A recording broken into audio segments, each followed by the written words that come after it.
A partir de agora, você vai acompanhar ao vivo, direto do plenário Ulisses Guimarães, o período de breves comunicados. Deputado Luiz Miranda, do Distrito Federal, já está à mesa e vai abrir esta sessão. Declaro abertos os breves comunicados. Para fazer uso da palavra, concederei 3 minutos a cada parlamentar. Então está aberta este espaço para utilizar pelo tempo de 3 minutos. Primeira oradora, a deputada Alice Portugal.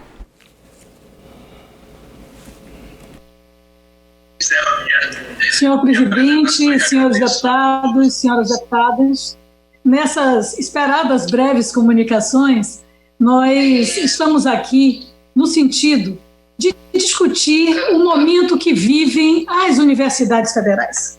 E nós sabemos que esses dias o Ministério da Educação, assim como o Ministério da Economia, acaba de divulgar que haverão cortes que inviabilizam as universidades e os institutos federais. O MEC prevê 4,2 bilhões de redução na educação. Desse total, 1,43 bilhões atingiriam as universidades e os institutos. Isso dificulta a volta presencial no momento em que esse retorno estiver, digamos, adequado, porque até o momento, com uma pandemia que já levou vidas de mais de 101 mil brasileiros, nós sabemos que isso efetivamente será absolutamente impossível de ser feito de uma maneira assodada. Então, 101 mil vidas e 4,2 bilhões de cortes. Além da instabilidade administrativa, com 4 ministros da educação nesse período, nós teremos a dificuldade para a volta presencial, porque novos gastos terão que ser realizados com higienização, contratação de equipes de higienização, ventilação. Tudo isso, sem dúvida, levará a uma dificuldade enorme de retorno das universidades. Nós, hoje, do Parque Universitário Público Brasileiro, temos 1,2 milhão de estudantes. E a educação ampliou muito nos governos da esquerda e da centro-esquerda no Brasil. Infelizmente, também no anúncio do senhor Paulo Guedes, a educação básica será atingida. E nós esperamos que o Fundeb seja aprovado logo no Senado, para não corrermos o risco do apagão da educação básica o ano que vem. Os cortes acontecerão nas despesas discricionárias, água, luz, contratação de mão de obra terceirizada, obras, compra de equipamentos, pesquisas e, pasmem, senhores deputados, e a todos que nos acompanham, assistência estudantil. Então, que destino esse ministro quer para a educação brasileira? Estou fazendo um requerimento de convocação ao novo ministro, que eu espero que já esteja recuperado da Covid-19, para que nos explique como ele pretende gerenciar o MEC, né, quando um corte estará paralisando as universidades e os institutos federais e atingindo a educação básica também com cortes de 2,75 bilhões de reais. Então, é essa nossa indagação para começar o dia em que nós assistimos ontem Bolsonaro ajoelhado ao mercado, completamente rendido ao mercado e pretenderá terceirizar, privatizar, e hoje a equipe econômica já anuncia trabalho horista. Vão mandar projetos para trabalho horista numa nova reforma trabalhista na pandemia. Fora Bolsonaro. Obrigado, deputada Alice Portugal. Como dito, esperado o momento dos breves comunicados, peço desculpas, mas fui chamado de última hora para poder ajudar. Estou aqui tentando fazer esse papel. E agradeço a compreensão. Vamos lá, turma. Agora vamos convidar aqui o excelentíssimo deputado Pompeu de Matos. Me ouve, presidente? Escuto bem. Quero cumprimentar Vossa Excelência e dizer, presidente, que o Brasil foi surpreendido hoje pela notícia vindo da China, dizendo que encontrou indícios de coronavírus em lotes de frango oriundos do Brasil. Ora, presidente, nós sabemos que a China é um grande parceiro comercial do Brasil. Aliás, a China tem 1,5 bilhão de bocas para alimentar e tem 3 bilhões de braços para trabalhar. Ou seja, ela é muito importante no cenário econômico mundial. Já dizia Napoleão, quando de suas guerras napoleônicas, de que o mundo iria tremer o dia que o dragão rugisse. E a China está rugindo, mas no interesse, eu diria assim, simplista e meramente econômico. Ela inventa um fato, ela cria uma dificuldade, ela desmerece um produto exatamente para aviltar o preço, ou seja, cria dificuldade para comprar com mais facilidade. Nós não podemos cair nessa cantilena. É verdade que isso pode até ser um pouco de retaliação por conta das bobagens que os ministros do presidente Bolsonaro disseram em relação à China e ao governo chinês. Mas nós, na economia, não temos nada a ver com a briga política. Nós temos que ver com o produto que o Brasil tem a ofertar. E a China é um bom parceiro, mas eles não vão enganar o país. Parece a música do Mano Lima, a minha cadela baia, um pouco ela me ajuda e outro tanto me atrapalha.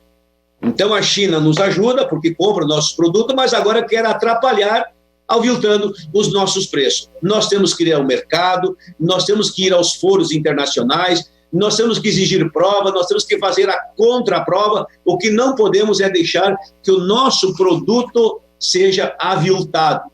Absolutamente não. Por isso que nós defendemos a sanidade dos nossos produtos. O Brasil é um grande exportador de carne, de suíno, de carne de gado aqui, do Pampa gaúcho, da carne de frango, também gaúcha, catarinense. São um exportador de commodity. Nós temos selo verde, porque aqui o produto é produto de qualidade. Não vamos aceitar esta provocação que a China está fazendo para nós, nem vamos romper relações por conta disso, muito pelo contrário, mas vamos mostrar com altivez, com dignidade, o valor do nosso produto e a importância da produção primária e da economia do Brasil. Show! Não aceitamos esse tipo de desmerecimento. Obrigado. Não vão levar. O Brasil produz com qualidade, os gaúchos botam o pão na mesa do mundo e com muita qualidade. Precisamos de mais respeito e menos panaceia, presidente. Obrigado, deputado Pompeu de Matos. Para fazer uso agora da palavra, convido o deputado Vicentinho e peço gentilmente que a gente se atenha aos 3 minutos, porque acaba atrapalhando os colegas que também querem fazer uso da palavra. Falta pouco tempo para iniciar a ordem do dia, então vamos ajudar. Obrigado.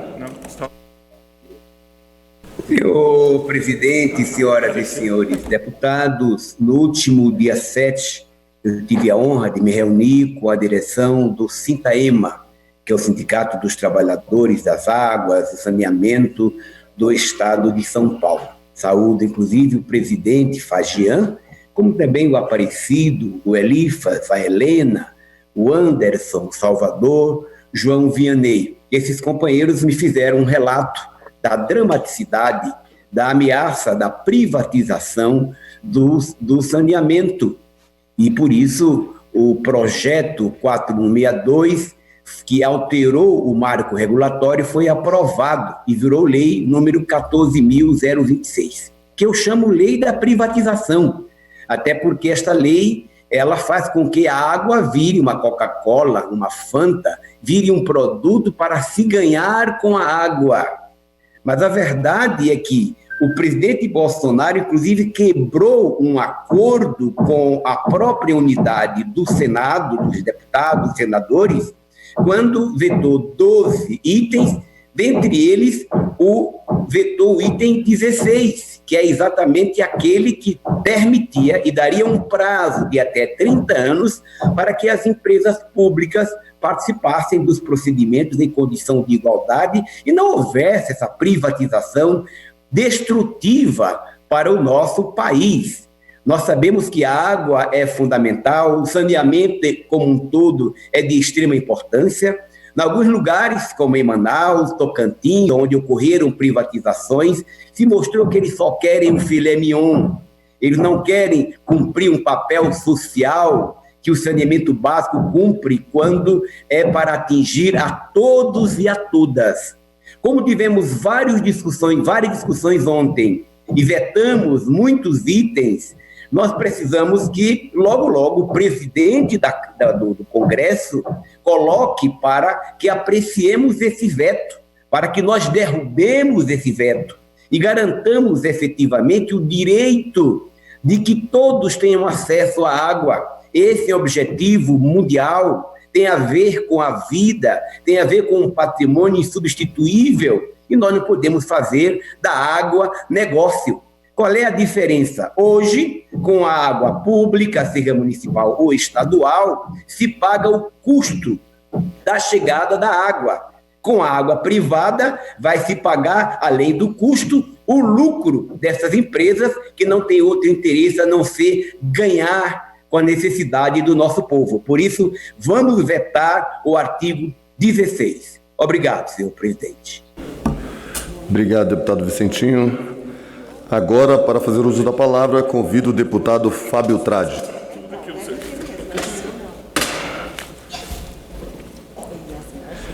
Está presidindo os breves comunicados o deputado Luiz Miranda, do Distrito Federal. O deputado Fábio Tradi vai usar a palavra. A reforma administrativa é importante, senhor presidente, mas ela precisa ter a exata missão de redimensionar o tamanho e a qualidade dos gastos do serviço público. Ela não pode criminalizar o servidor público efetivo. O banco do servidor público efetivo não é o dos réus, mas é o do merecido cargo para o qual concorreu e foi aprovado por concurso público de provas de títulos. Eu concordo com o programa de estímulo ao longo da carreira. Isto é salutar, mas qualquer avaliação de desempenho deve ser baseada em critérios objetivos e mensuráveis, jamais submetendo o servidor ao subjetivismo do seu superior hierárquico ou equivalente para se evitar o arbítrio, a vingança política e o assédio moral. A reforma administrativa é importante, mas ela deve vir acompanhada de uma boa dose de coragem, sobretudo no enfrentamento dos supersalários que zombam do teto valentos de penduricalhos. É verdade que a média salarial do servidor público é maior que a média salarial dos servidores da iniciativa privada. Entretanto, não podemos esquecer que o servidor público é funcionário da sociedade. Ele não presta serviço a uma pessoa física, ele não é estafeta da ambição empresarial de um grupo, ele é a própria coletividade, razão porque sua remuneração não pode ser comparada, sem cometer injustiças, com aqueles que atuam no mercado dos negócios privados. Uma reforma administrativa precisa incorporar o regime de teletrabalho, pois se mostra eficiente e produtivo, desonerando o servidor de amarras que reduzem a sua produtividade. Todavia, é preciso que, nesta reforma, haja a previsão de que os insumos para o regime de teletrabalho não recaiam integralmente nas costas do servidor, até porque muitos sequer têm condições de adquirir o básico para a instalação do sistema. A reforma administrativa é importante, mas ela precisa assumir a responsabilidade política de propor a redução significativa de cargos comissionados, até porque a profissionalização do serviço público não será atingida com servidores transitórios e temporários. Sobre a estabilidade, senhor presidente, não pode ser um dogma pétreo erigido em valor absoluto. Todavia, há diferença entre adotar critérios de avaliação de desempenho do servidor para estimulá-lo a melhor servir o público que o remunera, com a já cogitada pretensão de se tornar a estabilidade um direito passível de ser conquistado apenas depois de longos 10 anos de serviço público. Termino, senhor presidente, dizendo o seguinte: se nós culparmos o servidor público pela precariedade do serviço público, nós teremos que ter coerência também de culpar os políticos pelo fato da política não estar funcionando. Teremos essa mesma humildade de nos colocar no banco dos réus? Muito obrigado pela paciência, senhor presidente Luiz Miranda. Desculpa, porque hoje a gente tem faltando alguns minutinhos, eu estou correndo aqui, Fábio Tradi, mas a mensagem foi bem colocada. Obrigadão. Deputada Benedita da Silva.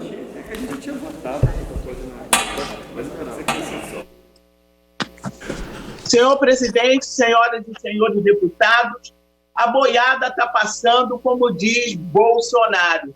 Aprontou mais uma vez, já tivemos o Michel Temer, que agora premiado, foi representar o Brasil com a sua reforma trabalhista que precarizou as relações de trabalhos. Agora, e não teve nenhum impacto positivo, porque dizia ele que iríamos ter mais empregos. Muito bem, agora veio o Bolsonaro para precarizar mais ainda as regras do trabalhista. E o que diz o Bolsonaro? Ele quer, senhor presidente, isso é inaceitável, que os salários sejam pagos por hora. Ora, não mais fixados mensalmente em valores mensais, como nós sabemos que isso traz tranquilidade, seguridade para o trabalhador. E nós estamos observando que esse é o eixo do projeto da covarde carteira verde e amarela. É isso que está oferecendo. Então, mais uma vez, está aí o canto da sereia, que Bolsonaro disse que o objetivo é incentivar a criação de empregos. Ora, senhor presidente, claro, ele pode até criar empregos, mas o que vai acontecer diante disso? O empregador vai mandar embora esses que lá estão atuais e vai contratar os outros, que vai ser muito mais barato. Isso é uma armadilha que o governo está fazendo. Isso é antipovo, isso é anti o trabalhador. O trabalhador já está vivendo uma vida precarizada. Com a pandemia, nós estamos vendo o empobrecimento, nós estamos vendo aí que não há empregabilidade, e aqueles que estão empregados já estão voltando ao seu trabalho por conta do mercado, a exigência do mercado, e mais uma vez o presidente diz que vai fazer reformas, ele vai privatizar, e ele vai privatizar e vai deixar milhares e milhares de trabalhadores desempregados. Qual é essa onda de política de empregabilidade? Não é verdade, isso é uma falácia. E nós temos que não só denunciar, mas votar contra todo e qualquer mensagem do governo federal que possa prejudicar a classe trabalhadora. Senhor presidente, é importante que a população brasileira fique atenta ao fato de que este governo está passando realmente a boiada, e a boiada passa e o trator passa em cima dos direitos dos trabalhadores. Muito obrigada, senhor presidente. Obrigado, deputada Benedita. Agora, para fazer uso da palavra, convido o deputado Zeca Disseu. Senhor presidente, deputadas e deputados, a todos que nos assistem pela TV Câmara, trago aqui mais uma vez a minha indignação, a minha revolta com as atitudes de agressão feitas por Bolsonaro contra a educação brasileira. Bolsonaro não aprende, continua tratando a educação como inimiga. Isso é inaceitável. As nossas universidades federais, os campos das mais diferentes regiões do Brasil, os nossos institutos federais das mais diferentes regiões do Brasil receberam um comunicado do governo solicitando um planejamento de orçamento para 2021 com redução de 25%, de um orçamento que em 2020 já foi precário. As universidades, os institutos federais, malemar estão conseguindo manter minimamente as suas atividades. Como reduzir em 25% esse orçamento precário para o ano que vem, para o ano de 2021? O Congresso não pode aceitar isso. Nós vamos reagir agora, quando chegar a proposta orçamentária. Em setembro, outubro e novembro, Bolsonaro pode se preparar. Vai ter muita luta em defesa da educação. do mesmo jeito que fizemos em relação ao novo Fundeb, que o governo queria extinguir, nós faremos para defender o orçamento não só das nossas universidades federais, não só dos institutos federais, nós vamos defender o orçamento da educação como um todo. A educação sente também os impactos da pandemia do coronavírus, não só não pode ter redução no orçamento da educação no ano que vem, como nós precisamos de acréscimo, porque vai ser muito mais complexo a volta às aulas de forma segura, regrada, no ano que vem. Vai exigir muito mais investimento de custeio para manter as estruturas de educação higienizadas, do ponto de vista de segurança de saúde. É inaceitável uma redução de 25%. Quero aqui denunciar essa tentativa que está sendo planejado pelo governo. Quero aqui já antecipar o desafio que nós vamos ter a partir do mês que vem, quando chegar à Comissão de Orçamento e ao Congresso, essa proposta que as estimativas já dizem que haverá um corte de recursos da educação de 5 a 6 bilhões de reais. O orçamento já vem sendo reduzido, já foi pequeno esse ano, já é insuficiente, não pode ter cortes. Nós vamos trabalhar e vamos mobilizar as redes, mobilizar a juventude, os estudantes, para nós termos uma ampliação do orçamento da educação no ano que vem, porque ele há muito tempo é necessário. Obrigado, deputado. Para fazer uso agora da palavra, convido o deputado Bira do Pindaré. Senhor presidente, colegas parlamentares, o presidente Bolsonaro continua fazendo as suas maldades contra o povo. Ignora completamente a situação, com mais de 105 mil pessoas mortas em razão da pandemia, e se encarrega única e exclusivamente de fazer passar a boiada. É o que acontece em relação à medida provisória 995 de 2020, que ataca violentamente a Caixa Econômica Federal. Justamente a Caixa, o banco responsável pelo pagamento da medida mais importante em relação aos impactos da pandemia, que é referente aos impactos econômicos, o auxílio emergencial. Mais de 65 milhões de pessoas que foram pagas pela Caixa Econômica. E agora ele traz essa medida provisória, passando por cima do Congresso Nacional, passando por cima do Supremo Tribunal Federal, autorizando o fatiamento da Caixa Econômica em subsidiárias para viabilizar o processo de privatização da empresa. Qual é a razão disso? E quando eu falo que ele está atropelando o Congresso e atropelando o Supremo, é porque nós temos um artigo 37 da Constituição Federal, inciso 20, que é muito claro, senhor presidente. Vou ler com todas as letras. Ele diz assim: depende de autorização legislativa, em cada caso, a criação de subsidiárias das entidades mencionadas no inciso anterior, assim como a participação de qualquer delas em empresa privada. Portanto, não tem permissão pela Constituição Federal, não há permissão para o presidente da República tomar uma medida como essa. Mas ele, de maneira ardilosa, manda uma medida provisória com efeitos imediatos, sem o respaldo da urgência necessária para uma medida provisória, a fim de implementar essa sua intenção, que é entregar de mão beijada o patrimônio da Caixa Econômica Federal, um banco com 159 anos de existência, que cumpre um papel fundamental no que diz respeito às políticas sociais no Brasil, entregar para o setor privado.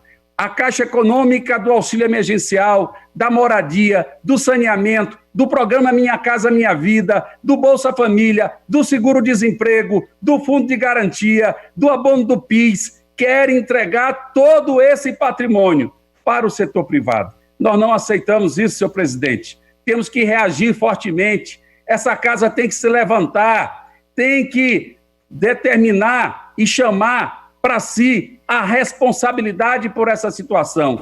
Não podemos baixar a cabeça para essa medida perversa contra o povo brasileiro. A Caixa é do povo. A Caixa é nossa, essa luta é nossa. Muito obrigado, senhor presidente. Obrigado, deputado. Convido agora o deputado Padre João. Senhor presidente, colegas deputados e deputadas, desde ontem, senhor presidente, aqui em Minas Gerais, no município de Campo do Meio, quilombo Campo Grande, mais de 400 famílias estão sendo despejadas, senhor presidente. O presidente da Comissão de Direitos Humanos, Helder Salomão, com mais de 60 deputados, pediram audiência urgente com o governador Zema. E no dia 12, ontem, o Zema publicou nas redes sociais que estava suspenso o despejo. Mentira! Os polícias estão lá, passaram a noite e avançando, já destruíram a escola. O governo não ajuda, então nós mineiros estamos perdidos, porque nem presidente da República e nem governador. A classe trabalhadora está morrendo. É um absurdo, senhor presidente. Venhamos aqui denunciar e solicitar a Vossa Excelência também, a presidência da Câmara, que solicite ao governador Zema que promova esta reunião, esta audiência, com mais de 60 parlamentares, via internet, ou seja, uma reunião remota, para a gente encaminhar. É inadmissível um despejo em plena pandemia. E alguns querem desqualificar que não são 450 famílias, que fosse 10, que fosse uma família, nenhum governante em plena pandemia poderia colocar uma família sequer na rua. E um desacato, na verdade, indo além do pedido judicial, muito além, porque a área prevista, eles já ocuparam e destruíram a Polícia Militar, que está lá, e muitos tentam desqualificar. Então, o nosso repúdio e, ao mesmo tempo, o nosso apelo, Zema, nos receba nesta audiência para discutir esta área tão estratégica para a agricultura familiar, para o respeito, à mãe terra. E aqui, senhor presidente, eu vou publicar porque muitos falam que eles já saíram. Aqui está a prova, ó. Esse vídeo é de hoje de manhã. Hoje, dia 13, nós seguimos aqui. Hoje, 13. A gente está sitiado pela polícia. Ontem a gente tinha aqui um aparato de mais de 150 policiais. Chegaram mais de 20 carros policiais. Senhor presidente. De força das polícias especiais. Nós estamos aqui em resistência. O deputado Bira do Pindaré está exibindo um vídeo. O apoio, precisamos do apoio de toda a sociedade.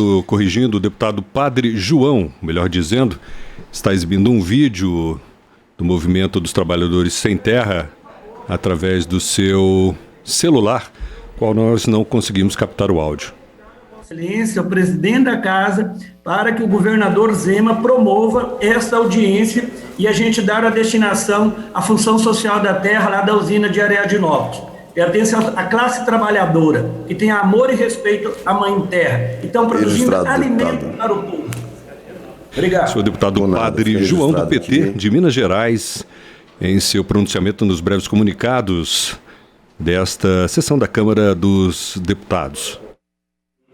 Deputada Lindice da Mata. Senhor presidente, senhoras e senhores deputados, gostaria de tratar rapidamente de dois temas.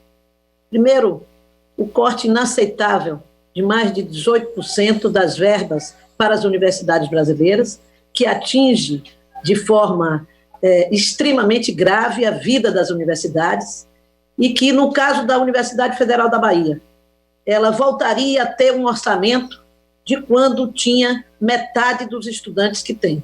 Portanto, é impossível que nós possamos funcionar com uma universidade de 74 anos, a nossa primeira universidade federal, nas condições que o MEC está pretendendo. Isto é um plano de destruição da universidade pública em nosso país. O segundo tema, senhor presidente, que eu queria deixar a minha posição gravada aqui, é quanto a essa discussão do direito autoral hoje. Primeiro, trata-se de um absurdo que se ponha um projeto da década de 90 para ser tratado em regime de urgência. uma urgência que não tem a participação dos seus mais interessados, que são os autores, os produtores, aqueles que têm o direito de criação, que lhe é assegurado pelo artigo 5º da Constituição Federal Brasileira. Nós queremos a Câmara dos Deputados definir sobre um direito individual do autor, em regime de urgência, impondo leis que implicam na diminuição dos seus ganhos. E não estamos falando aqui apenas de grandes artistas que fazem grandes shows no Brasil. Nós estamos falando de pequenos compositores, de compositores que têm as suas músicas gravadas por grandes, médios, pequenos artistas e que eles mesmos cantam e executam e que vão ter a sua vida modificada por uma decisão, ou teriam, porque eu não acredito que esta casa faça este absurdo, ou teriam ameaçado os seus rendimentos de produção da sua capacidade de criar, definida pela Câmara dos Deputados num processo de pandemia, sem poder sequer ouvir os autores brasileiros. Eu quero fazer um apelo aos deputados, a cada um dos deputados, que nós não possamos ceder a acordos de frente que vão de encontro aos interesses daqueles que criam e que produzem em nosso país. Faço esse apelo a Vossa Excelência e a todos os deputados e deputadas desta casa que mantenham o espírito democrático da Câmara dos Deputados e não votem nesta proposição neste período, muito menos no dia de hoje. Muito obrigada, senhor presidente. Obrigado. Agora convido o deputado João Daniel. Senhor presidente, senhores deputados e deputadas, saúdo Vossa Excelência presidindo, e da forma como foi feita pelo meu grande companheiro, Padre João, há pouco também faço aqui as palavras de Padre João, na defesa da vida das famílias, da qual eu fui representando esta casa, numa diligência com a Comissão de Direitos Humanos da Câmara Federal e Assembleia Legislativa do Estado de Minas Gerais, onde vários parlamentares e entidades puderam, durante o dia, visitar as 450 famílias que moram e produzem há 20 anos. Não é possível que o governador de Minas seja covarde de destruir milhares de plantações, 450 famílias sendo despejadas desde ontem, sendo destruída a escola onde as crianças estão estudando, plantações das mais diversas variedades de produtos alimentícios e alimentos saudáveis. A nossa solidariedade às famílias e que o povo brasileiro que acredita na vida e na justiça. Como disse o Papa Francisco, nenhum trabalhador sem terra, nenhum trabalhador sem teto, nenhum trabalhador sem trabalho. Este é o nosso compromisso e a nossa luta. Nós solicitamos que seja imediatamente suspenso esse despejo que não pode estar ocorrendo. Em nome da coordenação do Núcleo Agrário, da bancada do Partido dos Trabalhadores, fazemos um apelo. Este ato será denunciado, está sendo denunciado internacionalmente como um ato criminoso contra os pobres, contra a produção de alimentos. Não é possível que nós não tenhamos uma posição firme. Por isso, solicito mais uma vez a importância do presidente Rodrigo Maia colocar em votação o PL contra os despejos urbanos e rurais durante o período de pandemia. Não podemos aceitar isso, que o espírito e a mística de Dom Pedro Casaldáliga, profeta dos pobres, dos poceiros e daqueles que lutam pela terra, nos dê energia e nos dê sabedoria para enfrentar esse momento, e que o governo de Minas faça imediatamente a paralisação desse despejo. Esse é o nosso pronunciamento, senhor presidente, para os meios desta casa e voz do Brasil. Obrigado, deputado.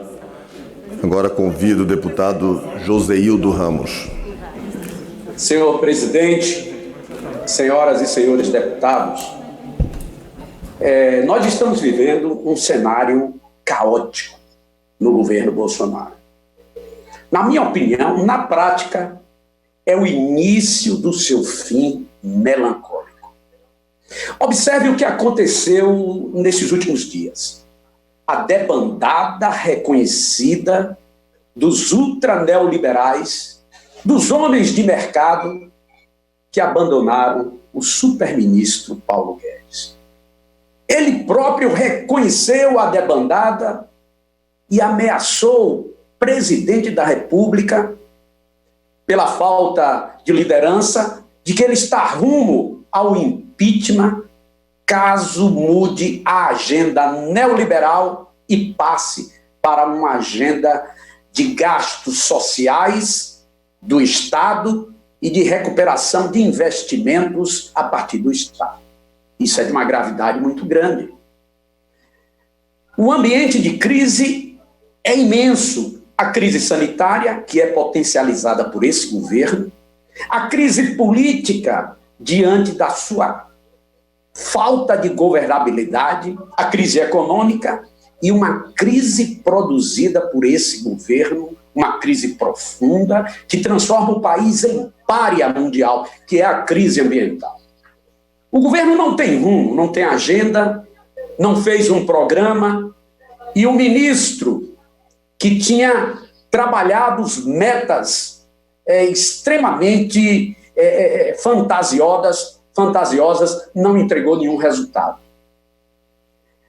O Guedes naufragou. Está desmoralizado dentro do próprio governo Bolsonaro, que não sabe o que fazer nesse momento. E o que é pior, ele está se aproximando da porta do fundo, já que a porta da frente do governo, que ele poderia sair, certamente vai estar fechada. O ministro da Economia perdeu o Mansueto Almeida, Caio Megali, o Rubens Vaz, que queria trucidar o Banco do Brasil, o Salim Matar e o Paulo Weber. Os pilares do ultra-neoliberalismo. Então, essa agenda neoliberal, no pós-crise, ela não tem lugar para acontecer, porque quem vai recuperar a economia do nosso país não vai ser o capital privado. Quem vai fazer voltar a economia com seu dinamismo vai ser o Estado brasileiro, mas não está na agenda do governo Bolsonaro, que não tem um programa de desenvolvimento para o nosso país. Triste realidade. O ocaso de um governo que sequer... Para concluir, deputado. Obrigado. Deputado Márcio Gerri. Meu líder, está aí? Olá, presidente Luiz Miranda, bom dia a todos os deputados e deputadas, a todo o povo brasileiro que nos acompanha nessa sessão. Nesses 3 minutos, presidente, 3 breves referências. A primeira delas, juntar a minha voz, que não é assim tão afinada, as afinadas vozes dos artistas brasileiros contra a aprovação fora de hora, totalmente fora de hora, no tempo e também no mérito, do PL 3968. Como diz o grande compositor, cantor Nando Reis, não há sentido algum em se apreciar agora um projeto de lei de 97, no momento de pandemia, e que vem a subtrair, tirar direitos dos nossos artistas. Realmente uma matéria totalmente despropositada para o momento. Então, eu espero que a Casa não aprecie, que a gente não coloque isso em pauta. É muito importante ouvir o que os nossos artistas, nesse momento, dizem, falam e pedem à Câmara dos Deputados. Segunda referência, presidente Luiz Miranda, relativa à educação pública superior em nosso país. É um absurdo que se queira diminuir recursos da educação. É um absurdo gritante que se queira tirar dinheiro, recursos possibilidade de investimentos das universidades federais do Brasil. Eu, neste momento, me posiciono contra, radicalmente, a que se tire de recursos das universidades federais brasileiras. Faço já, desde logo, uma proclamação aos companheiros e companheiras, docentes, discentes, técnicos, servidores técnicos administrativos da Universidade Federal do Maranhão, onde tive a honra de estudar, de lecionar também, para que nós nos juntemos num movimento forte e vigoroso aqui no Maranhão e em todo o Brasil, contra essa agressão à universidade pública brasileira. E, por fim, nesse último minuto, quero aqui cumprimentar o prefeito da capital do Maranhão, São Luís, o nosso prefeito Edivaldo Holanda Júnior, que hoje faz mais inaugurações de obras em nossa cidade, obras importantes, reconfigurando todo o acervo de mercados municipais, mais de 10 mercados sendo completamente reconstruídos, e hoje, com muito orgulho, estarei ao lado do prefeito Edivaldo e ao lado do vereador Marcelo Poeta, entregando ao mercado do Anil, uma grande região de nossa bela capital. O prefeito Edivaldo, que dá um grande exemplo, trabalha desde o primeiro dia e agora, ao chegar ao seu 8º ano de mandato, não sai das frentes de obras, fazendo realmente um mandato histórico, chegando ao seu 8º ano com muita dedicação, com muita seriedade, com muito trabalho, muita ética, enfim, fazendo um governo realmente que nos orgulha muito, tem um orgulho imenso de participar, de ser aliado do prefeito Edivaldo Holanda Júnior, a quem cumprimento uma vez mais, parabenizo por esse trabalho dedicado, forte, responsável, realizado à frente da Prefeitura Municipal de nossa capital. Muito obrigado, presidente Luiz Miranda, um bom dia a todos nós. Obrigado, deputado. Agora com a palavra a deputada Luziane Lins.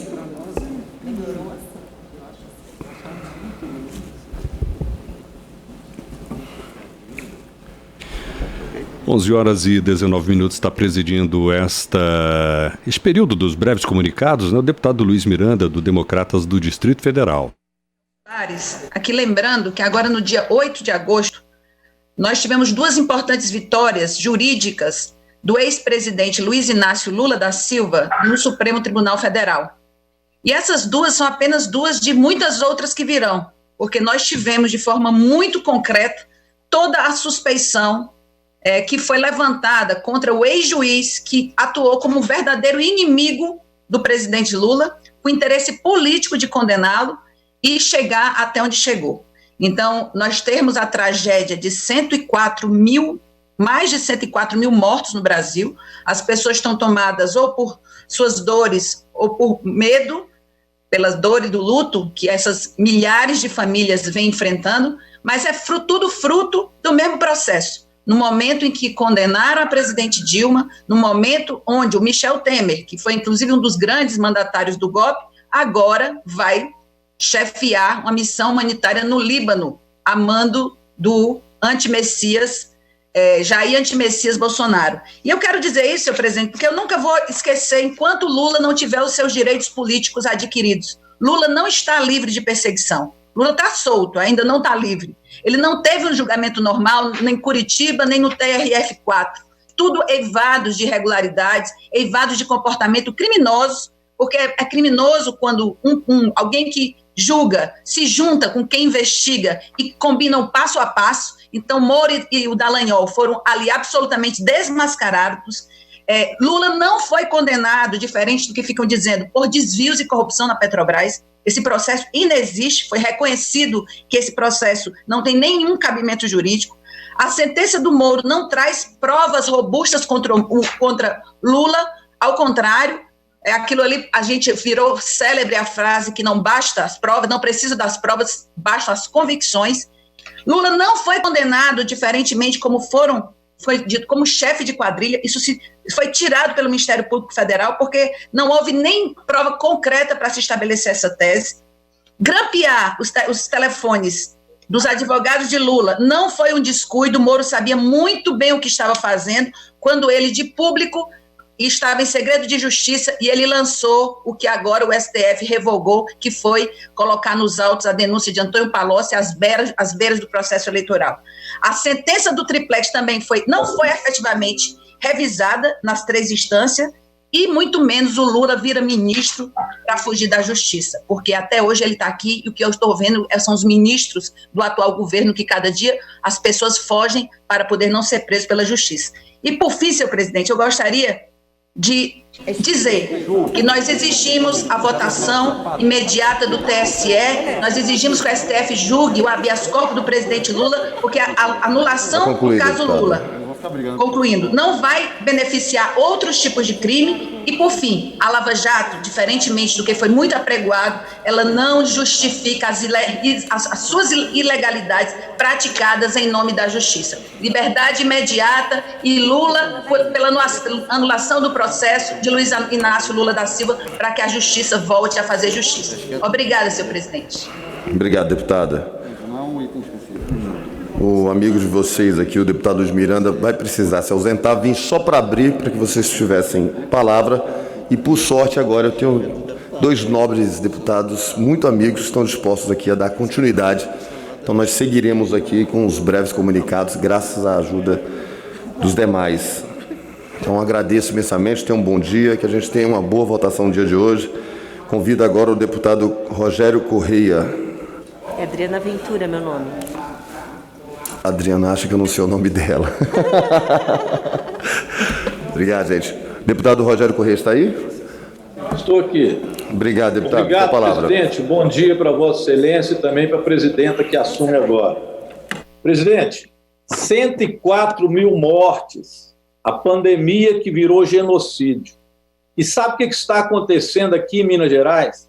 Desde ontem, já tem mais de 40 horas, tem 200 policiais militares no sul de Minas, na cidade de Campo do Meio, e querem retirar 453 famílias em plena pandemia.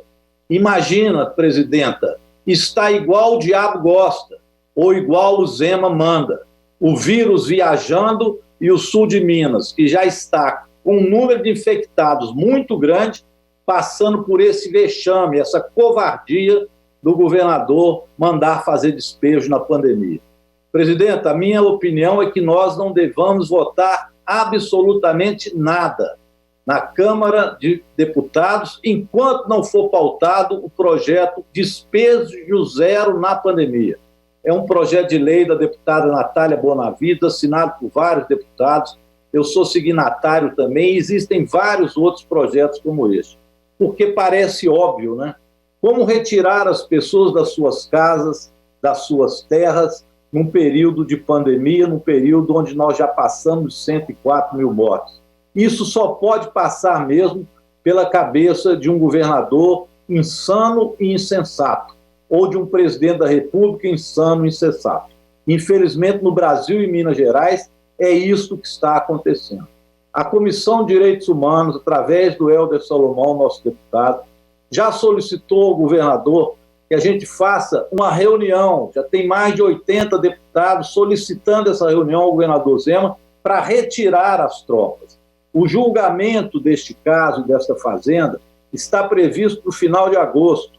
É uma usina falida e essas famílias estão lá, muitas há mais de 20 anos na terra. Então, portanto, não há que se ter esse despejo, muito menos em época de pandemia, quando nós estamos para aprovar um projeto proibindo que isso aconteça.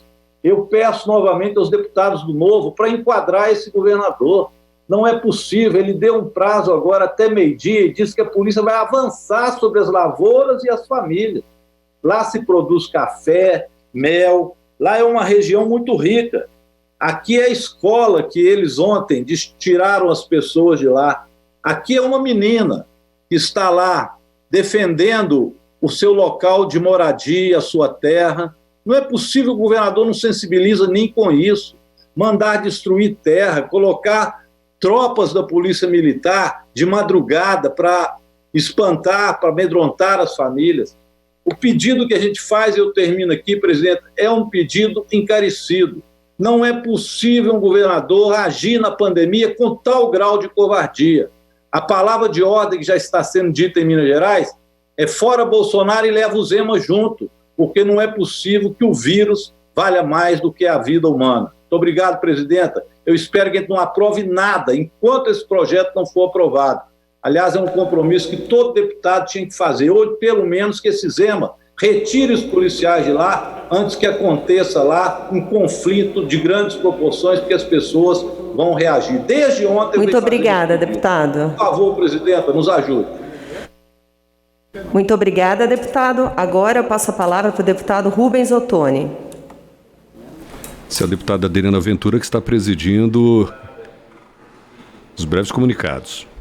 Senhores deputados, senhoras deputadas, povo brasileiro que nos acompanha pela TV Câmara, o noticiário de hoje ele repercute a crise dentro da equipe econômica do governo Bolsonaro. Repercute a crise econômica com a saída aí de mais 2 auxiliares e também a possibilidade de outras demissões dentro dessa equipe econômica. Esses fatos, eles escondem o real problema no governo Bolsonaro. E o real problema é o grande equívoco em querer enfrentar a crise sanitária do coronavírus, enfrentar a crise econômica do momento, com o receituário do ajuste fiscal, com a receita do corte de gastos, com o receituário ultraliberal. Esse caminho não terá sucesso. O Brasil hoje ele necessita mais do que nunca de investimentos públicos para garantir as políticas necessárias para atender a maioria da população que hoje necessita da ação do governo. A receita de Guedes e a receita de Bolsonaro é a receita de cortar os recursos na saúde, na educação, na assistência social, na agricultura familiar, nas áreas que atingem a população. É um verdadeiro pacote de maldades e que não vai dar certo nunca. As bondades nesse governo, elas só aparecem quando é para atender o sistema financeiro, como agora na proposta apresentada pelo governo de reforma tributária, que sinaliza para tributar de maneira mais amena as instituições financeiras quando não abre mão da isenção, não faz a isenção dos produtos da cesta básica. Para o Brasil, ele retomar o caminho de desenvolvimento econômico e social, senhores deputados e deputadas, é preciso de investimento público, é preciso derrubar a emenda Constitucional 95, que é a emenda que impede mais recursos para as áreas estratégicas. Nós precisamos de mais recursos para o Sistema Único de Saúde.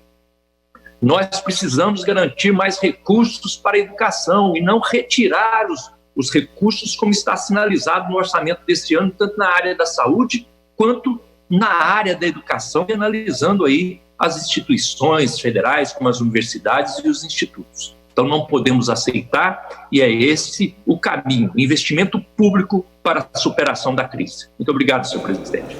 Muito obrigada, deputado Rubens Ottoni. Agora eu passo a palavra para o deputado Henrique Fontana.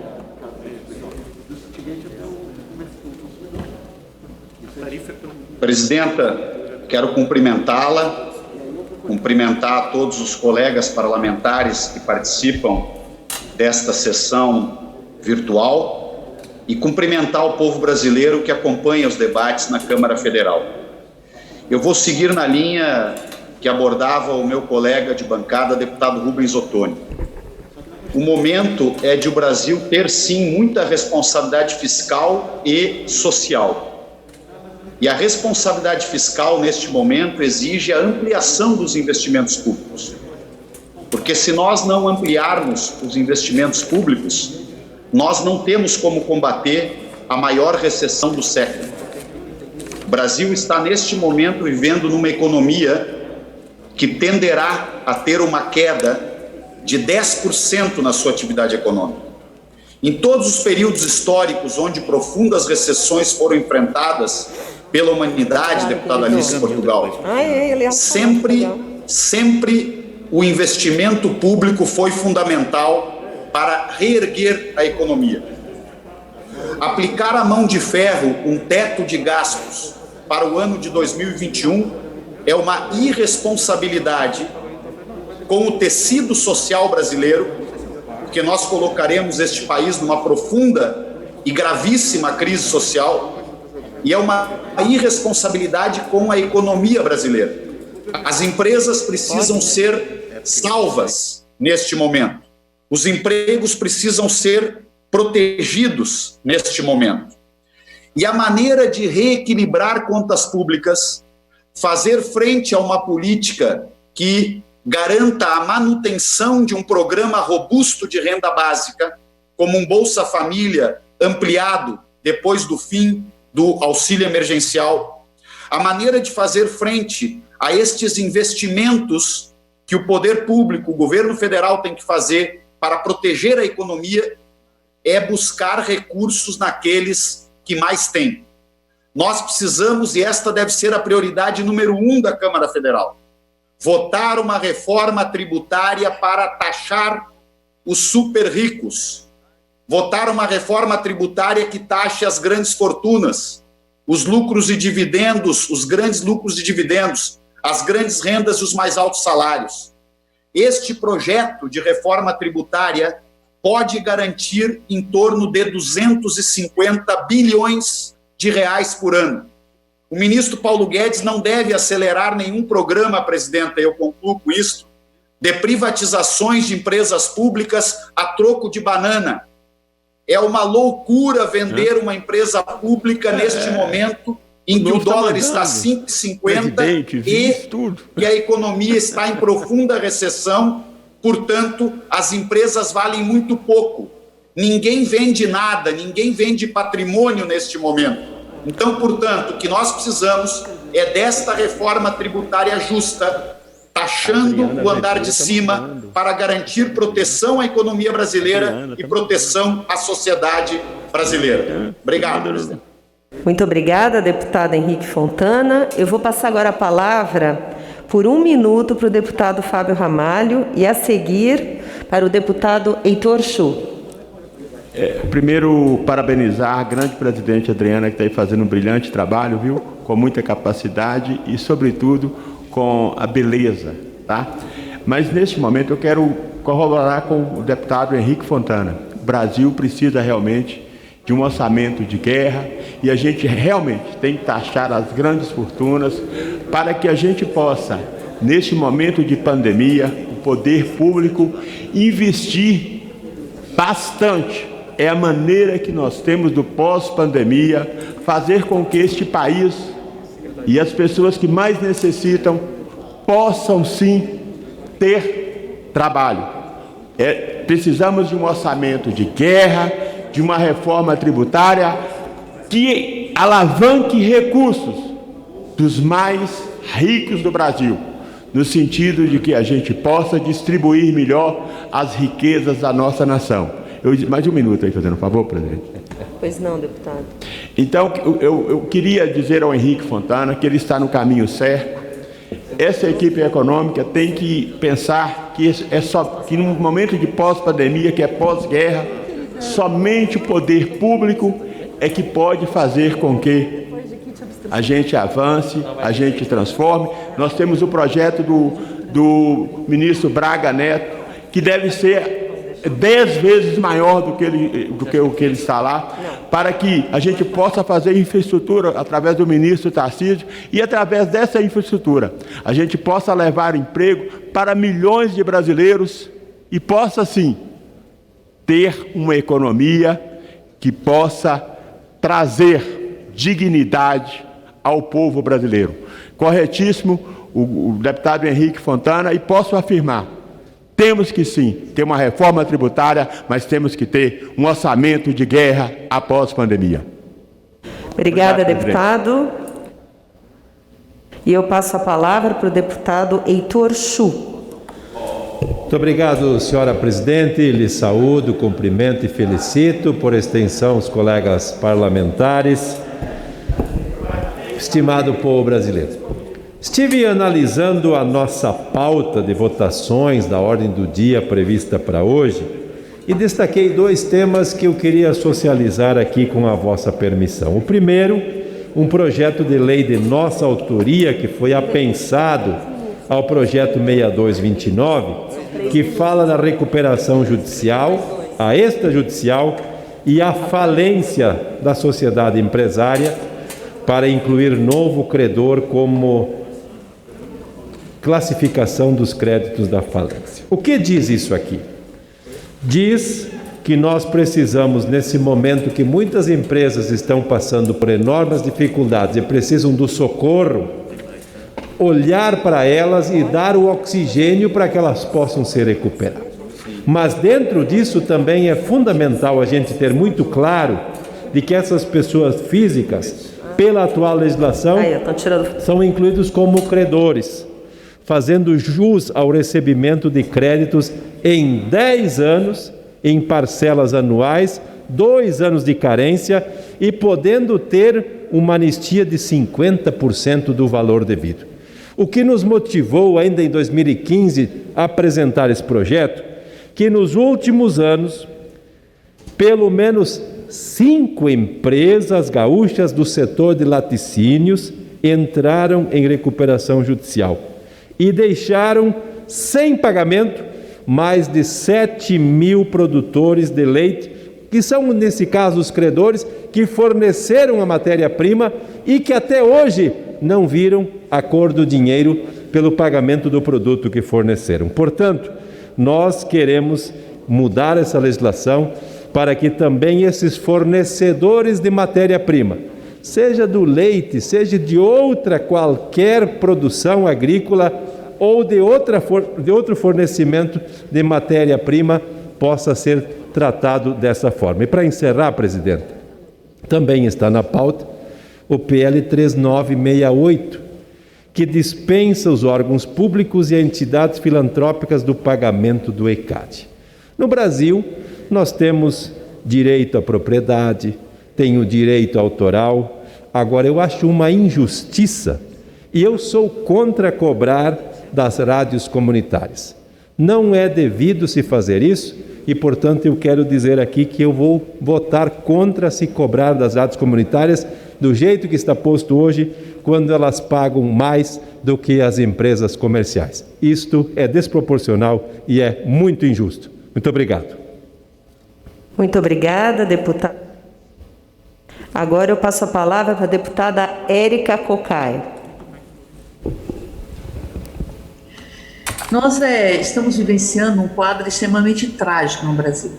São mais de 104 mil mortes. 104 mil mortes. Alguns aplaudem ainda o governo federal. E alguns ainda aplaudem o teto dos gastos. O teto dos gastos tirou nos últimos anos por volta de 22 bilhões da saúde. 22 bilhões da saúde. Isso representou concretamente uma morte. O teto dos gastos só para as políticas públicas, porque não há teto para as despesas financeiras. O Brasil continua comprometendo quase metade do seu orçamento com o pagamento dos serviços e dos juros da dívida. Uma dívida que cresce a olhos vistos porque o governo deixa de exercer a sua capacidade de investir no desenvolvimento de um projeto nacional. Aliás, está derretendo o Brasil. Essa medida provisória que atinge a Caixa, atinge a alma da Caixa.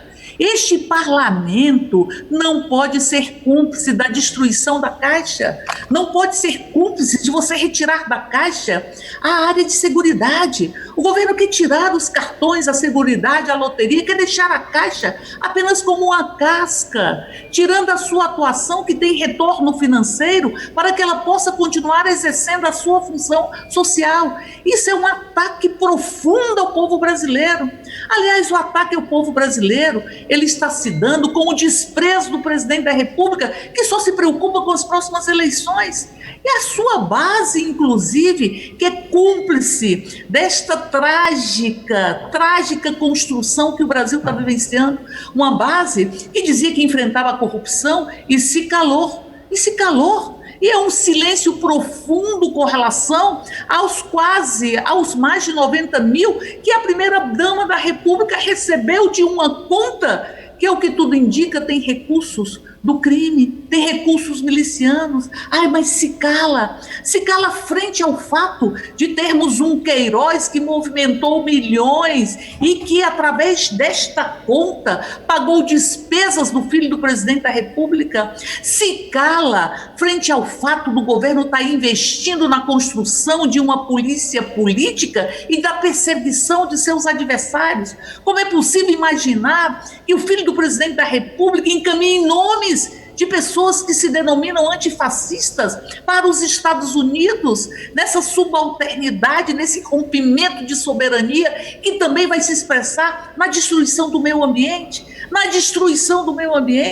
Este parlamento tem que reagir a tudo isso, porque ele tem sido calado pela presidência da República. E ontem nós conseguimos dialogar com a população quando aprovamos a regulamentação, ou derrubamos o veto da regulamentação da profissão de historiador, porque o Brasil precisa ter história, ter memória, porque assim você resgata a possibilidade de impedir que nós vivenciemos as novas colonialidades e os pedaços da ditadura e da escravidão que são alimentados e avivados pelo peito estufado do fascismo que carrega uma faixa presidencial. É trágico o momento que nós estamos vivenciando, é preciso proteger as nossas empresas, proteger a nossa soberania e eliminar um teto de gastos que só tem alimentado o bolso e a fome insaciável de recursos dos banqueiros, de onde sai o ministro da Economia. A ele responde no servilismo que atenta contra a nossa própria cidadania.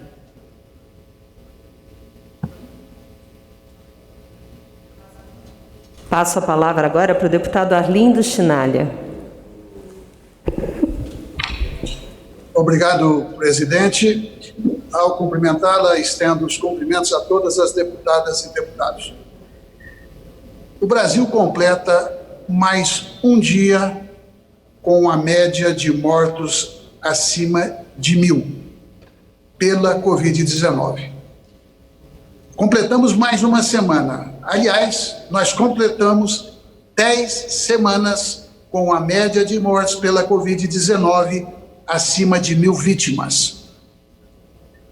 Quero me solidarizar com todas as famílias, homenagear todas as vítimas, inclusive a família da primeira-dama, e lamentar a morte da sua avó. Mas sendo o presidente da República a autoridade que é, e tendo tomado iniciativas que todos sabemos, e outras que ele também não tomou, uma delas, ele desde sempre atua contra o isolamento social. E apresenta a hidroxicloroquina, ele faz propaganda, como que se a hidroxicloroquina salvasse todos e qualquer um que viesse a ser contaminado. O fato da avó da primeira-dama ter falecido vítima da Covid, e nós lamentamos sinceramente, prova que a hidroxicloroquina não salva todas as vidas.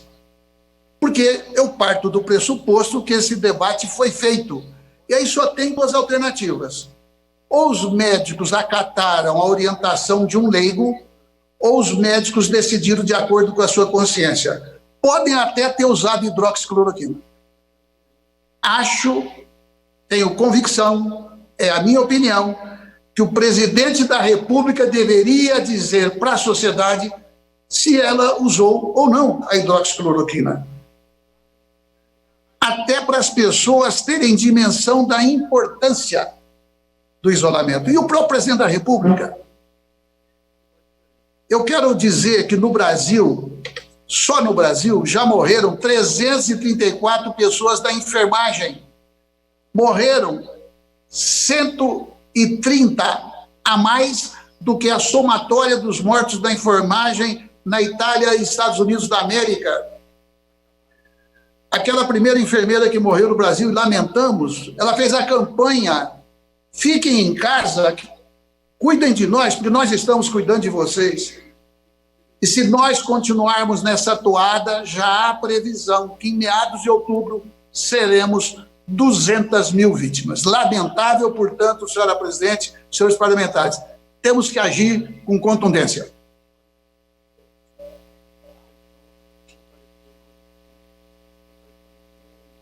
Obrigada, deputado Arlindo Chinalha. Agora eu passo a palavra para o deputado José Ayrton Félix Cirilo.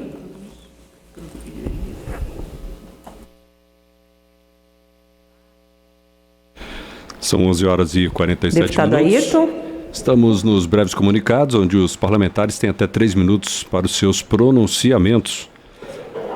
Deputada Adriana Ventura presidindo esta parte da sessão. Que estão nos assistindo e a toda a população brasileira, eu queria inicialmente fazer aqui um agradecimento e dar uma homenagem também a um grande médico pediatra que completou 100 anos do seu nascimento, Dr. Luiz de França, nascido no dia 7 de agosto de 1920. Ele foi o fundador de um hospital aqui, chamado Luiz de França, um hospital infantil, que é mantido pela Fundação SOPAI, a Sociedade de Assistência e Proteção à Infância. É um hospital muito renomado aqui, que tem relevantes serviços prestados à comunidade e, sobretudo, às crianças do nosso estado. E eu quero aqui, nessa oportunidade, homenagear esse fundador dessa instituição, que foi criada, inclusive, em 25 de maio de 1959, está completando 61 anos de fundação, essa instituição assistencial e proteção às crianças do nosso estado. E eu quero aqui, em nome da sua direção, doutor João, e ao meu amigo Luiz Eugênio, parabenizar todos que estão à frente, a todos os servidores, funcionários, todos aqueles que vêm fazendo esse trabalho tão belo, tão extraordinário, aqui em atenção às nossas crianças.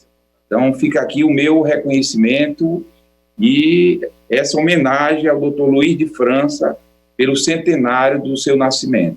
E quero também, nessa oportunidade, senhora presidente, fazer aqui também uma homenagem a todas as escolas que foram premiadas no Ceará, as escolas de nota 10, que são reconhecidas pelo trabalho na educação do aprendizado. E eu quero, em particular, agradecer àqueles municípios onde eu tenho uma vinculação mais próxima, é o caso da minha querida cidade de Capuí, município que eu fui prefeito 2 vezes, e foi, mais uma vez, um município premiado com 5 reconhecimentos, e eu quero aqui fazer e parabenizar a todos que fazem a educação do município, na pessoa do nosso secretário Humberto Freitas, também os municípios de Salitre, que é uma cidade muito especial, Quixelô, Pindoretama e Jijoca de Jericoacoara. Então, eu quero parabenizar todos que fazem a educação desse município e ao governo do estado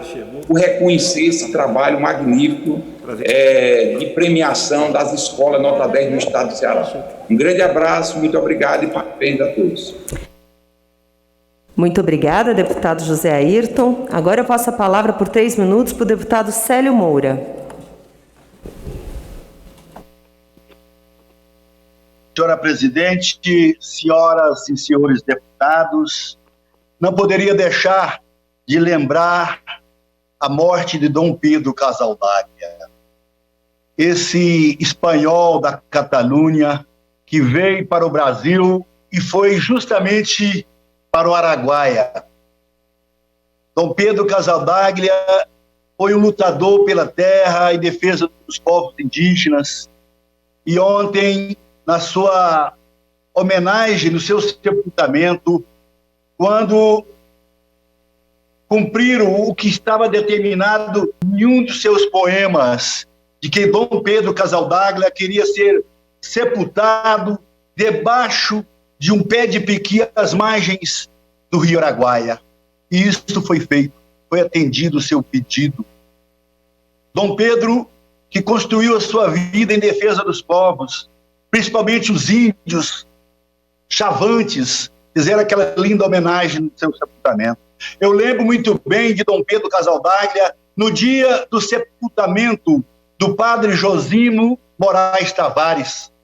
Padre Josimo, que foi assassinado em Imperatriz, Maranhão, e foi sepultado em Tocantinópolis, no norte do estado de Tocantins, na região do Pico do Papagaio. Dom Pedro Casaldaglia e Dom Tomás Balduino foram os dois bispos que fizeram a homilia no cortejo do sepultamento de Padre Josimo, da diocese de Tocantinópolis até o cemitério, quando ele, com aquele corpo franzino, mas com aquela voz firme, falava da luta do Padre Josimo, sabia da sua história, sabia que também estava marcado para morrer, mas Deus Todo-Poderoso tirou, sabe, desses pistoleiros, esses grileiros que perseguem aqueles que lutam pela terra, aqueles que lutam pelo pão de cada dia, daqueles que são da roça, que mora na roça, que vivem da agricultura familiar. Portanto, não poderia jamais deixar de lembrar Dom Pedro Casaldaglia, amigo de Frei Henrique de Rosé, amigo de Padre Josimo, e eu o conheci como bispo da querida São Félix do Araguaia. Portanto, quero render as minhas homenagens a esse espanhol brasileiro que cantou através dos versos, através dos poemas, através da poesia, a história da luta de um povo que sempre acreditou na democracia, sempre acreditou na liberdade. Dom Pedro Casaldaglia, presente. Dom Pedro Casaldaglia, presente. Muito obrigado, senhora presidente. Muito obrigada, deputado Célio Moura. Agora eu passo a palavra por 3 minutos para o deputado Júlio César Ribeiro.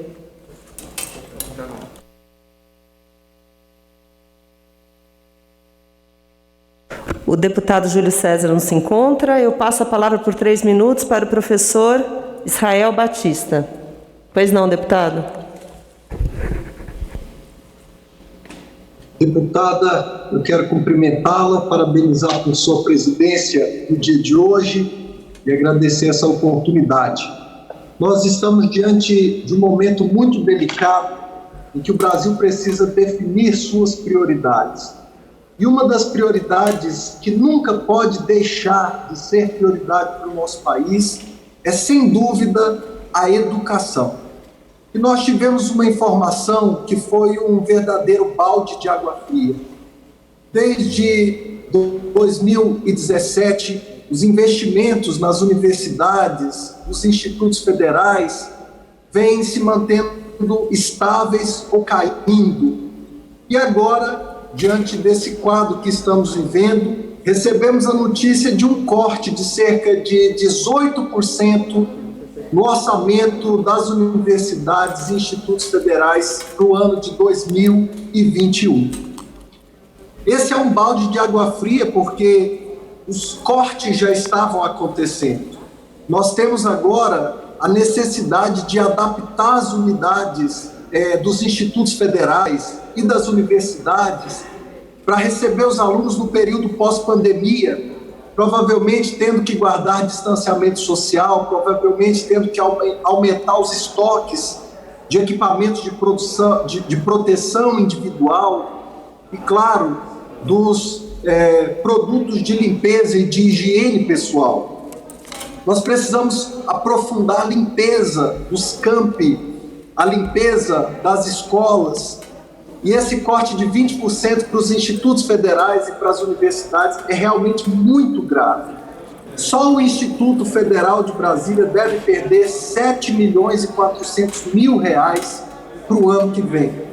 Isso vai atingir o pagamento dos terceirizados, o pagamento da conta de água, da conta de energia. E é bom lembrar que universidades e institutos já fizeram cortes muito grandes nos últimos anos. Então, como é que nós vamos retornar às aulas no momento em que vai ser necessário a aplicação de mais recursos, se nós vamos ter um corte de 1/5 do orçamento das universidades e dos institutos? Eu sei que o momento é difícil, mas o Brasil precisa definir as suas prioridades. E a educação, a meu ver, sempre tem que ser uma prioridade nacional. As universidades são essenciais nesse momento de pesquisa científica, nesse momento que nós estamos buscando uma cura, uma vacina para a Covid-19. Os institutos federais são um alento para as suas comunidades, servem como um esteio para o Brasil, para o nosso desenvolvimento social. Então, eu agradeço e eu faço um apelo aqui para que a gente mude o orçamento para os institutos e universidades em 2021. Que não haja esse corte tão abrupto. Muito obrigado. Muito obrigada, deputado professor Israel. Agora eu passo a palavra para a deputada Jandira Fegali. Presidenta Adriana Ventura, cumprimento nessa mesa, nesse momento, comandando os trabalhos da casa. Presidenta, eu tenho repetidamente falado da minha preocupação com a pauta da Câmara dos Deputados. A Câmara certamente votou matérias extremamente importantes para a pandemia, eu já registrei várias delas aqui, mas ultimamente temos nos distanciado das demandas e das necessidades do povo brasileiro, e muito me angustia ver líderes fundamentais do Congresso se comprometendo com o teto de gastos e com reformas contra o Estado brasileiro. E nesse momento, e na pauta de hoje, me preocupa muito que nós tenhamos matérias que nada têm a ver, como aliás tem acontecido, com o enfrentamento da pandemia. Temos votado matérias aqui que nada, absolutamente nada tem a ver com as demandas da sociedade brasileira. Aliás, temos votado matérias contra as demandas da sociedade brasileira e com os interesses deste governo. E hoje vejo uma urgência para votarmos o projeto dos direitos autorais, principalmente dos músicos, dos autores de música brasileira. Presidenta, eu trato da matéria do direito autoral desde 1998. Eu era vice-presidente da comissão. Neste projeto 3968, que tem um requerimento de urgência, estão apensados mais de 40 projetos de lei. Ele é de 1997. Eu desafio qualquer parlamentar desta casa que conheça o teor desses 40 projetos.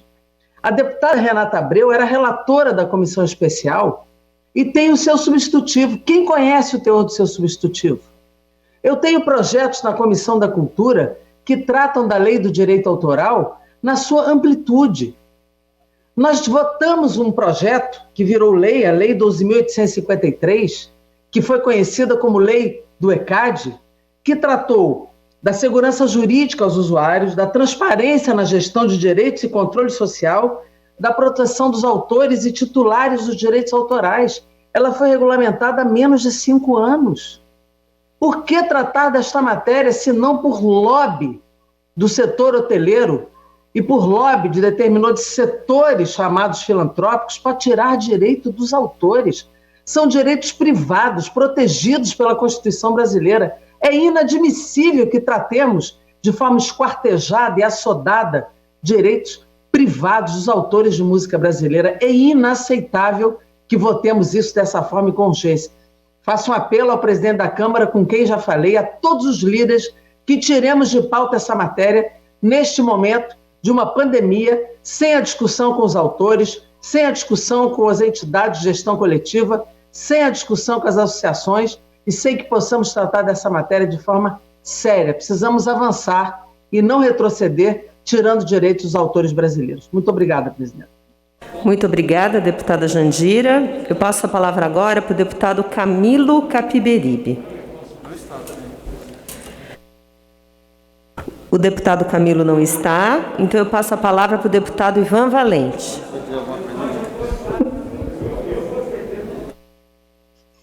Senhora presidente, deputada Adriana Ventura, bom dia.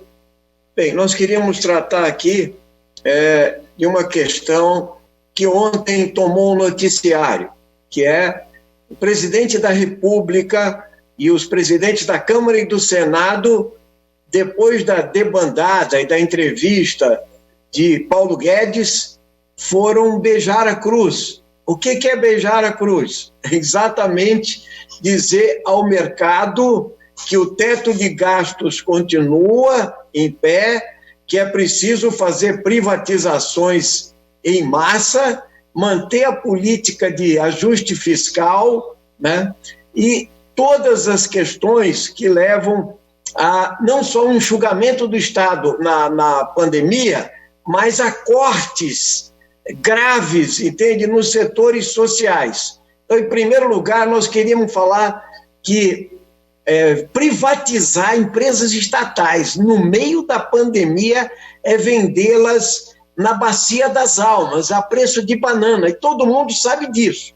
Segundo lugar, né, nós estamos assistindo ontem a que promete-se um corte de 18% a 25% no orçamento da saúde. Aquilo que Weintraub queria fazer, que era destruir as universidades públicas, agora vem pelo corte das universidades, dos institutos federais e dos gastos gerais com a manutenção da educação básica no nosso país, né? Então, nós estamos vivendo isso. A mesma coisa é no Ministério da Saúde, onde não tem ministro, e esse ministro, digamos, não executa o orçamento, que é de 8% apenas foi executado. E nós estamos com 104 mil mortes, o assassinato da população brasileira. Por isso, senhor presidente, nós entendemos que teto de gastos é furado todo dia, pagando juros, 500 bilhões de juros, amortizações, muito mais, etc.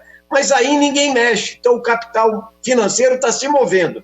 O Bolsonaro tem uma contradição, ele quer ganhar a eleição, quer gastar dinheiro e, ao mesmo tempo, ficar popular, mas, por outro lado, ele nomeou Paulo Guedes e quem manda é o mercado. Está aí que toda a mídia já está apoiando as reformas, mesmo na pandemia.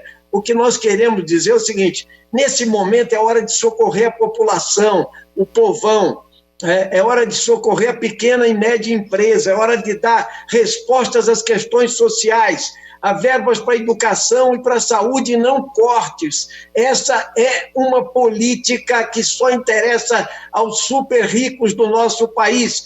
A reforma tributária tem que atingir aqueles que podem pagar, né? Tem que fazer justiça fiscal. É isso que tem que ser votado, mas com justiça fiscal e não com CPMF para garfar mais de quem produz nesse país. Então, nós pedimos que cessem qualquer corte na educação, na saúde e nas áreas sociais e que os grandes, os de cima, paguem a conta da crise. Obrigado, presidente. Obrigada, deputado Ivan Valente. Passo a palavra para o deputado Alencar Santana Braga.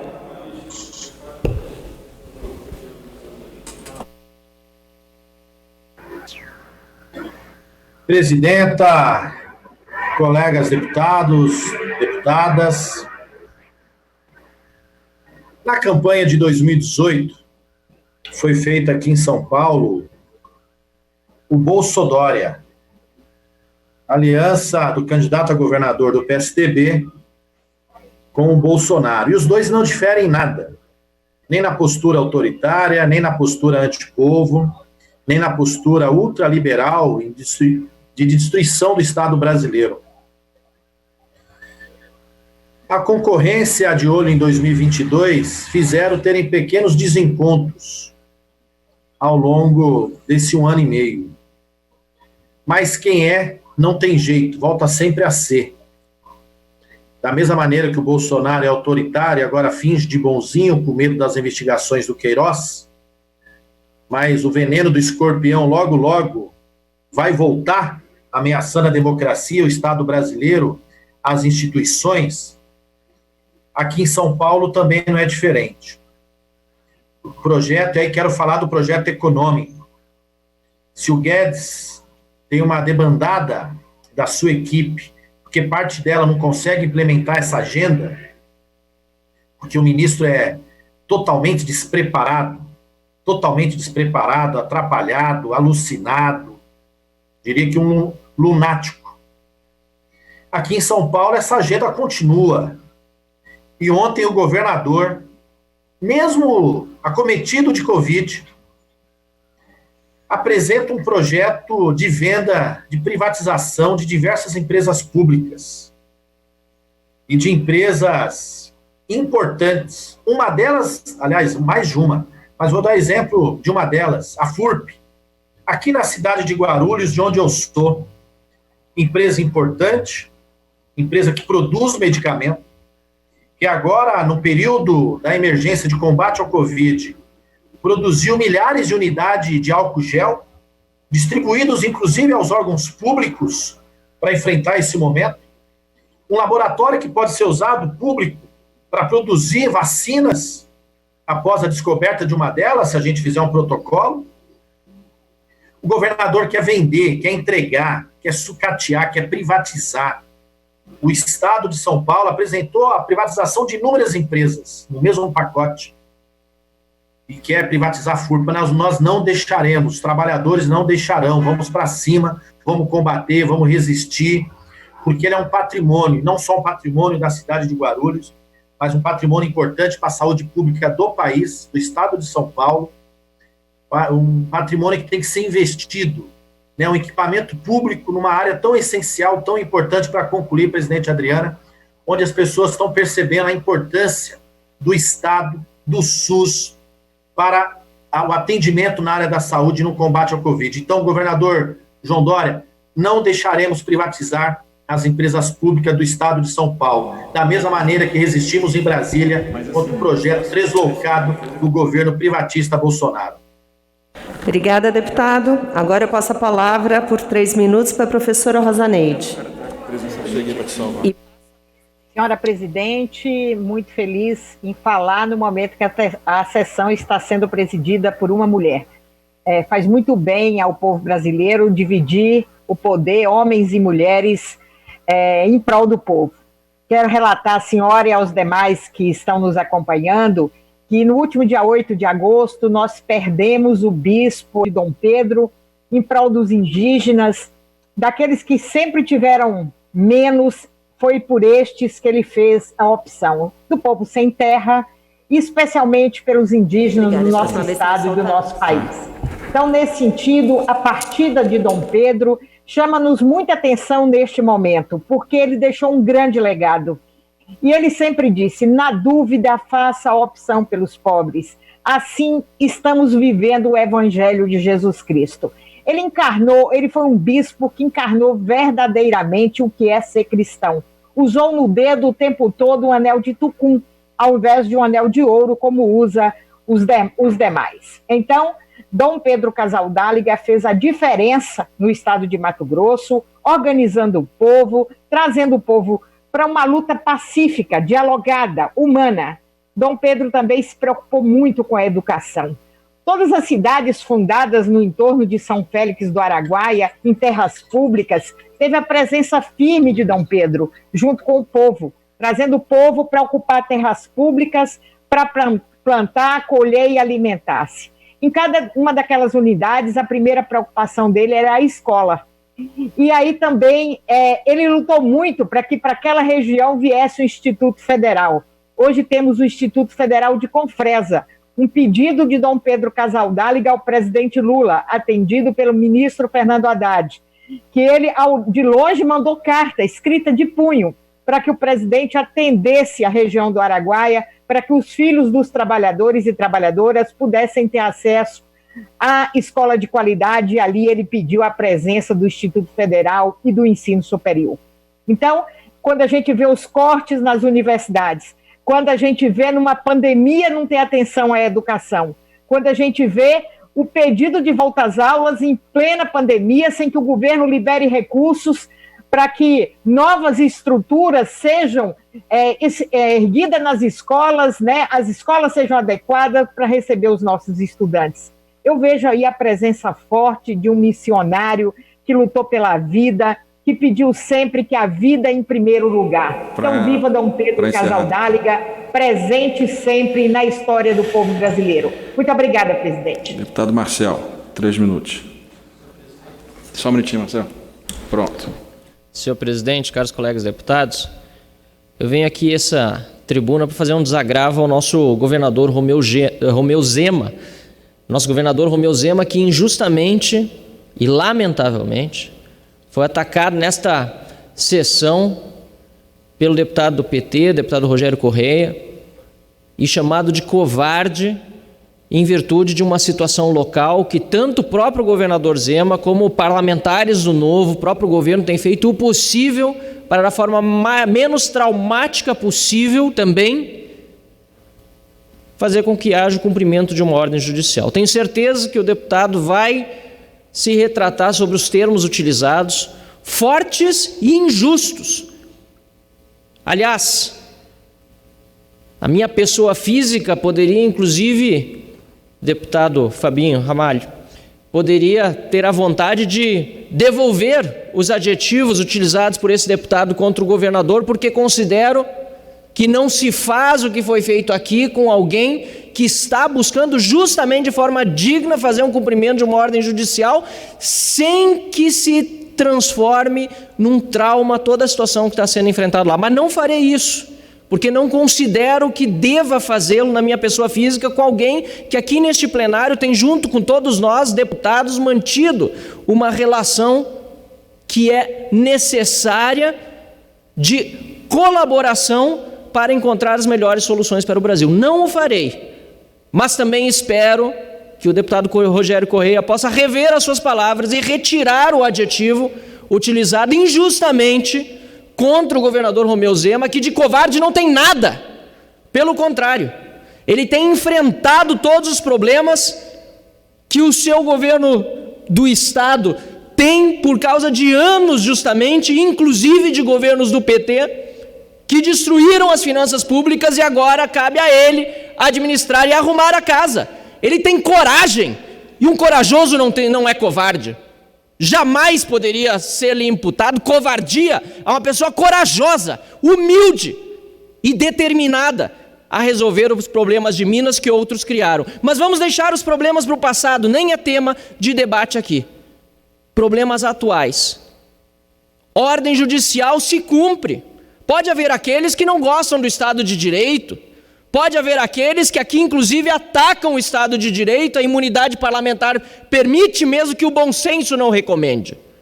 Mas chamar o governador de covarde por estar tentando, da melhor maneira possível, fazer de um lado o cumprimento de uma ordem judicial e evitar o trauma para as pessoas que são impactadas por ela, isso é muito injusto. Por isso quero acreditar no bom senso do deputado que mais cedo utilizou essas palavras, para que essa situação possa ser resolvida da melhor forma possível e que o governador Romeu Zema não seja atacado na sua hombridade, na sua dignidade, na sua coragem, como um cidadão que vem tentado fazer tudo o que está a seu alcance para colocar Minas de volta nos trilhos. Eu não sei, senhor presidente, se ainda me resta um minuto, porque eu não tenho acesso a relógio daqui. Pode falar, deputado. Eu gostaria só de saudar o presidente Rodrigo Maia, também a deputada Adriana Ventura, que até pouco, estava presidindo os trabalhos da casa e que é autora do projeto de lei 1485, e faço um apelo a todas as lideranças de todos os partidos, em particular do PT, que está em obstrução total hoje, para que retiremos a obstrução, pelo menos na discussão e votação desse projeto de lei 1485, que visa duplicar as penas daqueles que cometeram crimes contra o cidadão durante o período da pandemia. Aqueles detentores de cargos públicos, autoridades que cometeram crimes durante a pandemia, merecem sim pena duplicada. E é por isso, senhor presidente, que agradecemos a sua determinação também de pautar no dia de hoje esse projeto e fazemos, para concluir, esse apelo a todas as lideranças, em particular do PT, para que se retire a obstrução e que nós possamos votar hoje ainda este projeto de lei. Muitíssimo obrigado.